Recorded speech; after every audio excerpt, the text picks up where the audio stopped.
February 27, 2022, Venus, Mars, and the lunar crescent bunched together for a predawn conjunction. Cassiopeia, the queen, and other characters from mythology are in the northwest after sunset. Chart caption, 2022, February 27, Venus, Mars, and the crescent moon line up in the southeast before sunrise. By Jeffrey L. Hunt. Chicago, Illinois, sunrise, 6:29 a.m. CST, sunset, 5:39 p.m. CST. Check local sources for sunrise and sunset times for your location. Morning sky. Morning star Venus, Mars, and the crescent moon are bunched together this morning before sunrise. At 45 minutes before sunrise, brilliant Venus is over 15 degrees above the southeast horizon. The crescent moon, 13% illuminated, is 9.6 degrees to the lower right of Venus. The lunar crescent is only about 6 degrees above the horizon. Find a clear view toward the southeast. The moon is too far away from Venus to fit both into the same binocular field of view. Dimmer Mars is nearly midway from Venus to the moon. It is 5.2 degrees to the lower right of Venus and 4.6 degrees to the upper left of the lunar slice. Either Mars and the moon fit into a binocular field or the two planets appear in the field of view. Venus and Mars are racing eastward along the plane of the solar system. Venus has been picking up speed since it stopped retrograding on January 30th. About a week later, Mars passed Venus in a wide conjunction. During the month, Venus picked up speed, and it is now overtaking the red planet. Venus passes Mars for the third time in a triple conjunction series on March 6. Evening sky. Chart caption, 2022, February 27, Cassiopeia, the queen, is in the northwest during early evening hours of winter.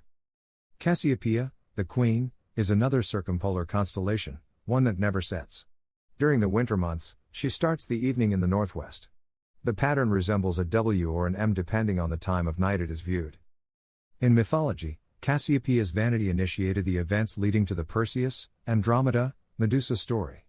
Those characters are nearby in the sky. The bright stars of the queen are Skeeter, the breast, Kaf, the stained hand, and Rushba, the knee of the lady of the chair. The stars shine from the plane of the galaxy.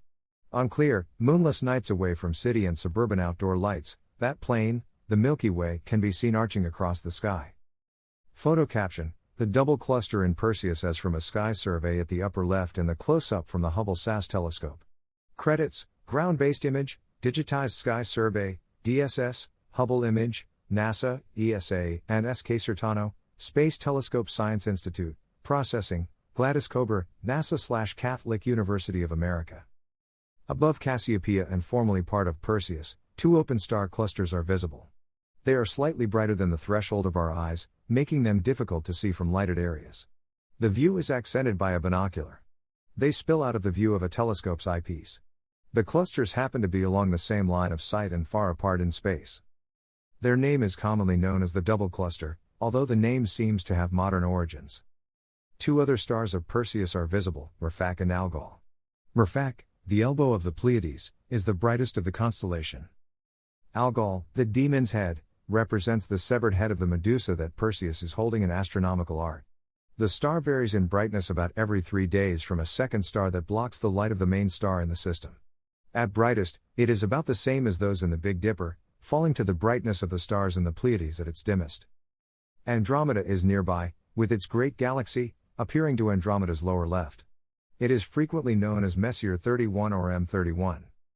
Step outside on the next clear evening and look for the Queen and the nearby treasures during the early evening hours of winter at the mid-northern latitudes.